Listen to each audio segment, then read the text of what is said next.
The salt spray hits the back of a boy's throat before he even opens his eyes. And somewhere above him, the wet crack of an oak hull against a grey sea tells him the shore is close. He is 12 years old, and his hands are already knotted with calluses from a rope he has been pulling since before the sun rose. This is not a raid. There is no glint of a longsword yet, no shield painted with the snarling beasts of legend. This is a trade ship, and the cargo in the hold is not stolen gold. It is timber and amber, and the soft, dark fur of animals that lived and died in forests most Europeans will never walk through. The boy's name is not recorded in any surviving chronicle, but the ship he is on will be remembered. It is the year 800 and something. The precise date is gone, washed away by time and salt. And it is heading for a small, unprotected monastery on an island off the coast of England. The monks inside have no idea the boy exists. They have no idea the ship exists. They have been praying, copying manuscripts, tending a small garden, living the same quiet rhythm their fathers' lived before the Romans ever left this island. You have been taught that the Vikings came screaming out of the mist, drunk on blood and fury, pagan monsters who hated Christ and everything he stood for. The textbooks gave you a silhouette, horned helmet, bearded axe, fire in the night. But the boy on that ship is not a monster. He is not even a warrior yet. He is cold, and his stomach is hollow, and he has been told that across the sea there is a stone building where silent men keep silver cups and golden crosses and food that does not need to be hunted. That is what he knows. That is all he knows. And when he steps onto that beach, barefoot, shivering, clutching a knife he has never used on a living person, the first thing he sees is not a target. It is a promise. The promise is this, that the world beyond the fjords is soft, and the soft world is full of things that belong to no one who can stop him from taking them. If you have ever sat through a history class wondering why a culture that produced some of the most intricate wood carving and legal sophistication of the early Middle Ages is remembered only for burning abbeys and drinking from skulls, you are about to get the answer, and it does not begin with a battle. It begins with a boy standing on wet sand, looking at a wooden door he is about to push open for the first time in his life. The monastery at Lindisfarne was not chosen at random. It was chosen because someone on that ship, maybe the captain, maybe a trader who had been to the English coast before, knew something crucial. They knew that this particular island was holy, and that holy meant defenseless. In the medieval world, a monastery was a bank without walls. Gold chalices sat on altars, silk vestments hung in sacristies, manuscripts bound in leather and studded with gems were kept in wooden chests that any blade could splinter. And the people guarding all of it were men who had sworn vows of peace, men who could not lift a weapon without breaking their covenant with God. You have to understand what that meant to someone like the boy on the beach. In his world, every man carried a blade. Every man knew that his life depended on his ability to defend it. The idea that an entire building could exist, full of treasure, protected only by prayer, it did not compute. It felt like a trap. It felt like a lie. But the captain had seen it with his own eyes. He told the crew that the monks would not fight. He told them that the gates would not be locked. He told them that the only sound they would hear when they crossed the threshold was the murmur of men chanting in a language no one on the ship understood. And he was right. You now understand exactly what made Lindisfarne a target, a treasury defended by nothing but faith. That pattern, holy ground becoming a killing field because the guardians refuse to fight, repeats across centuries, and we barely scratch the surface in textbooks. If you want to keep uncovering these raw, buried truths that no classroom ever touched, subscribe and stay for what hits next. And drop defenseless in the comments if you had never realized that a monastery was essentially a bank without walls. The first monk to die that morning did not see the blow coming.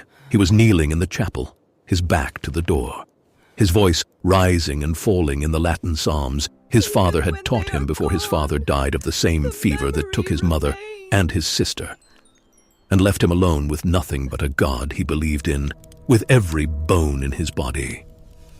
The blade went through the back of his neck and out through his throat, and the psalm stopped mid-word. The boy, the same boy who had been shivering on the beach an hour earlier, was holding the knife. His hands were shaking. His stomach was turning. But the silver candlestick on the altar was real, and it was heavy, and it was his now. He did not know that he had just changed the course of European history. He did not know that the chroniclers who would write about this day would describe him and his shipmates as heathen devils sent by Satan to punish a sinful world. He did not know that kings in distant halls would read those chronicles and begin to fear, and that fear would reshape their kingdoms.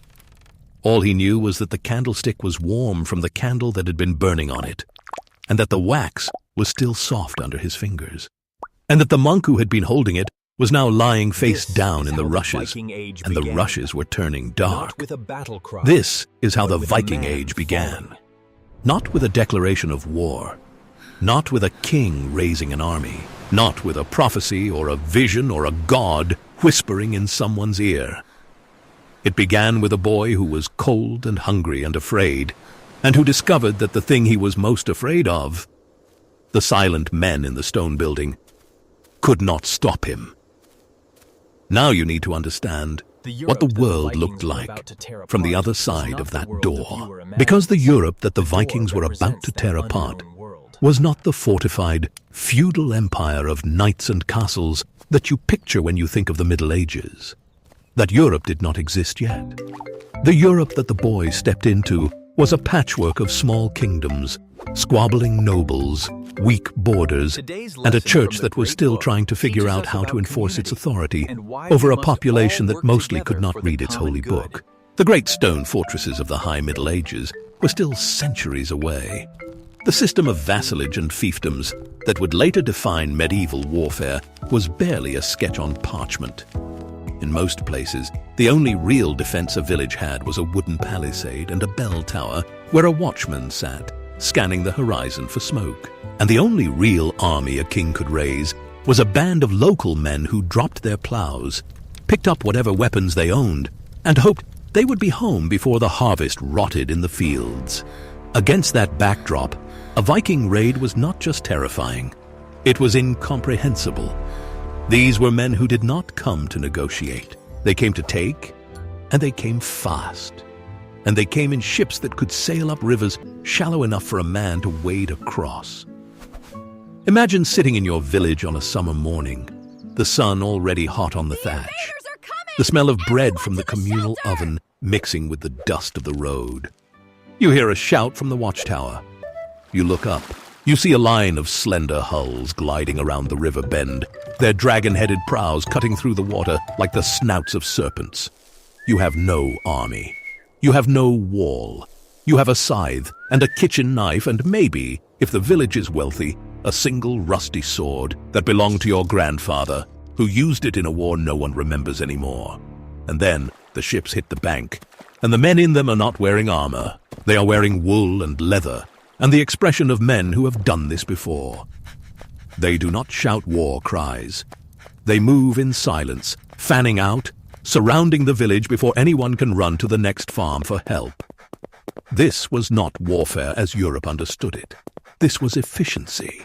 The boy who had taken the candlestick from Lindisfarne was still alive. He had survived his first raid, and his hands had stopped shaking by the time the ship pulled away from the island. The hull low in the water, with the weight of crucifixes, silver plates, and something far more valuable, books. The monks had spent generations illuminating those manuscripts. Each page was a work of art, painted in pigments ground from lapis lazuli and crushed beetles. The letters gilded with gold leaf so thin you could see light through it. The Vikings did not know what the words meant.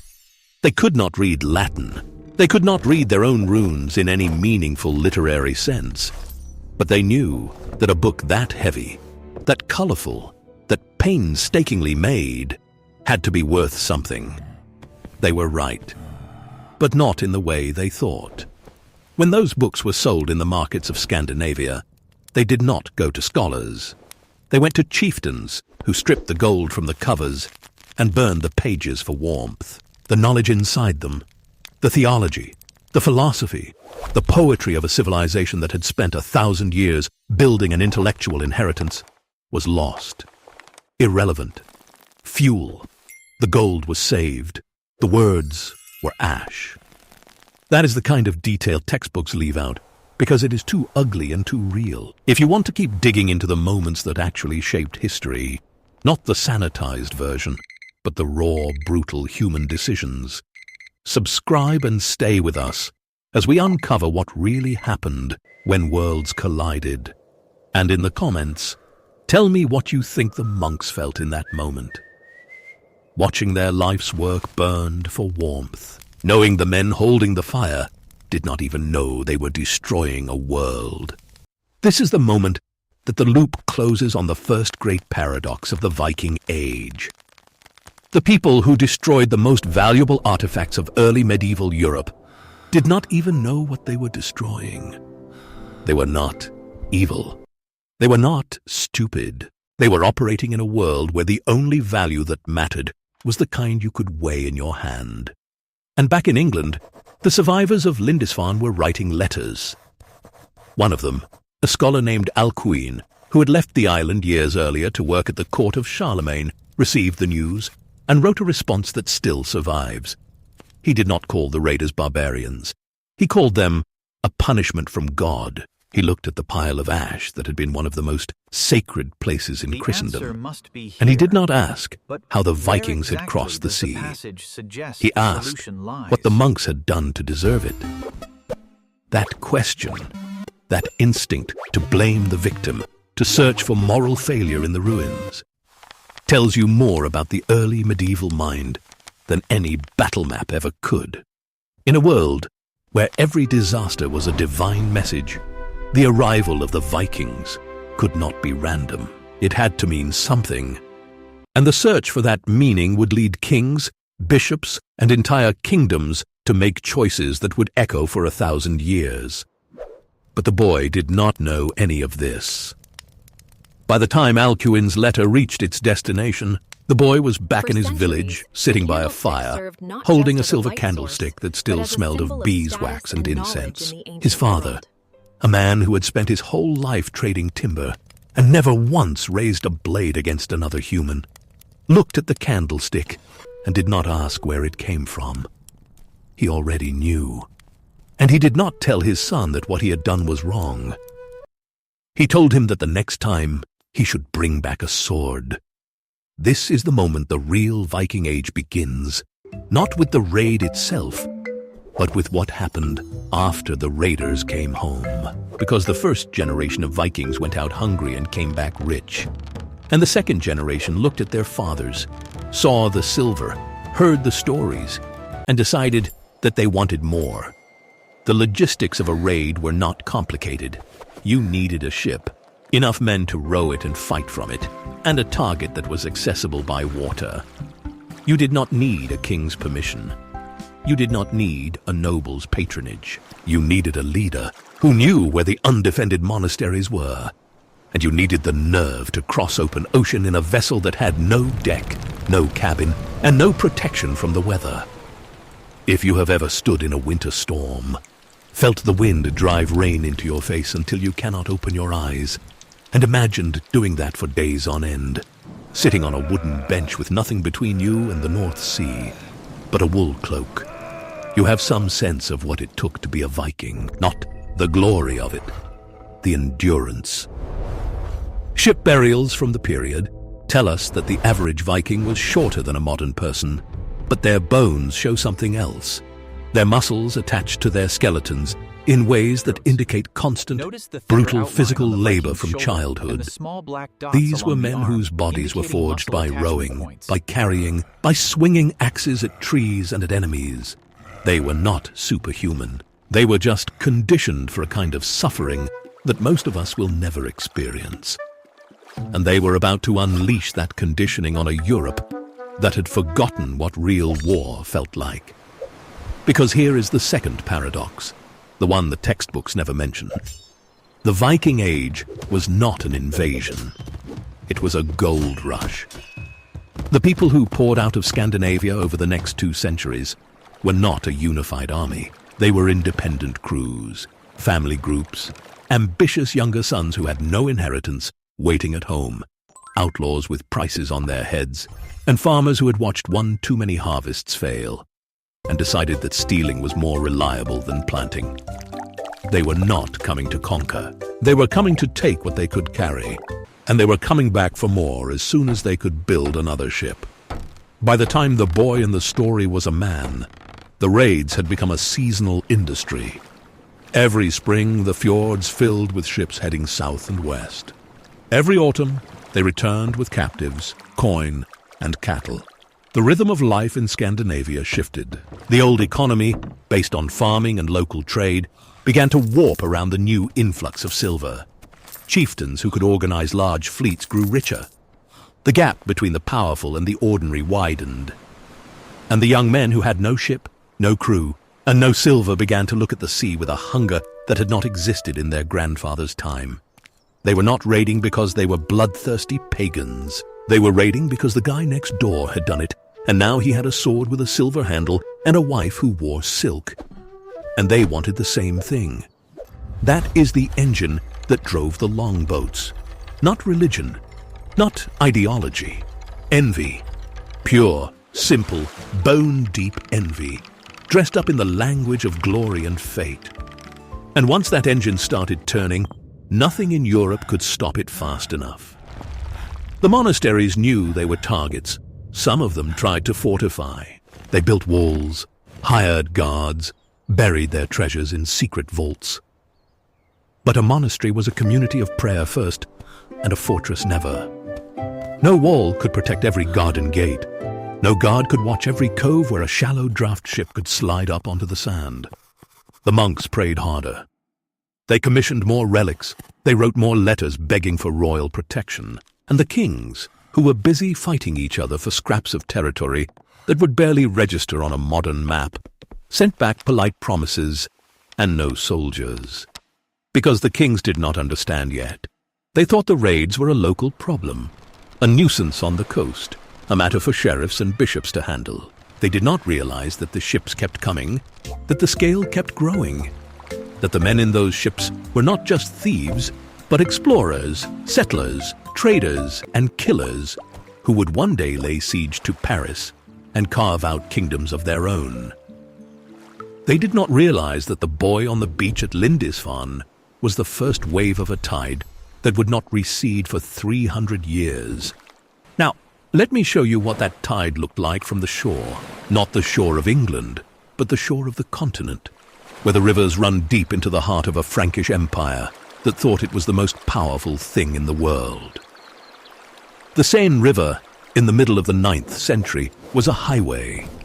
Not a highway of stone, but a highway of water, winding through the richest farmland in Europe, past monasteries, past markets, past the vulnerable underbelly of an empire that had grown fat on conquest and forgotten how to defend itself. You see that, right? That glittering river, that fat empire with its back turned. And the Viking ships are already sliding up the Seine like knives between ribs. If you want to watch the whole thing collapse, the sieges, the ransoms, the day Paris itself nearly burned, subscribe now so you don't miss a single moment of the chaos to come. And in the comments, drop one word, tide, because you just saw the first wave. And it hasn't crested yet. The Vikings discovered the Seine early.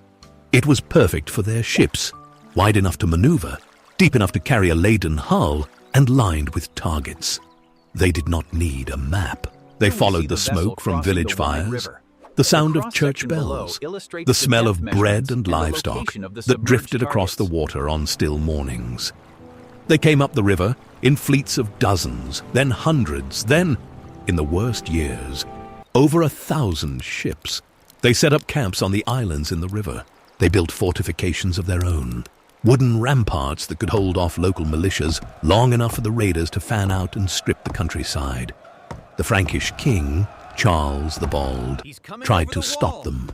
He built bridges. He blockaded channels. He hired some Viking crews to fight other Viking crews. A desperate strategy that worked briefly and then collapsed into chaos when the hired crews realized they could take payment from both sides. He paid them tribute, thousands of pounds of silver collected from churches and monasteries across the realm, handed over in exchange for promises that the raids would stop. The promises lasted as long as the silver did. When it ran out, the ships came back. This is the part of the story that makes people uncomfortable because it reveals something that most history books prefer to gloss over. The great Christian king of the Franks, the grandson of Charlemagne, the ruler of the most powerful realm in Europe, paid barbarians not to destroy his cities. And it worked. Sort of. Temporarily, until the next fleet arrived. The boy from Lindisfarne never saw Paris. He never sailed up the Seine. He died in his own village, an old man now, with a scar across his ribs from a raid gone wrong on the coast of Ireland. He had a farm, a wife, children who would grow up and sail away and never come back. He had a chest under his bed that held a silver candlestick, tarnished black now, dented, missing its base. He did not know that he had started something. He thought he had just gone hungry one winter, gotten on a ship, and come home with enough to survive. That was all. That was everything. But the ships kept coming. The sons and the grandsons and the great-grandsons of the men who had raided Lindisfarne pushed further and further until they reached the Mediterranean, until they sacked cities that had not been sacked since the Vandals, until they stood on the walls of Constantinople and looked out at a sea that connected 3 continents. And somewhere in that long chain of violence and trade and settlement, something changed. The raiders became settlers. The pirates became kings. The pagan boys who had stolen silver from altars began to kneel at those same altars and accept baptism, not because they believed in Christ, but because they believed in the power of the church that Christ had left behind. They became part of the world they had terrorized. They married into the families of the people they had robbed. They adopted the language, the laws, the armor of the enemies, who had once trembled at the sight of their dragon-headed prows. And the world they made, the hybrid world of Norse and Christian, of rune and Latin, of longship and castle, that world would become the foundation of the kingdoms that would dominate Northern Europe for the next 500 years. But that is the second half of the story. That is the part where the boys' grandchildren become kingmakers, where the stolen silver funds churches and cathedrals, where the old gods fade into folklore, and the new god takes the high seat in every hall from Oslo to Dublin to Kiev. The first half of the story ends here, on a beach, with a boy who does not yet know what he has done. The salt spray is still drying on his skin. The monk's blood is still warm on his hands, and the door he has just pushed open is not the door to a church. It is the door to a new age,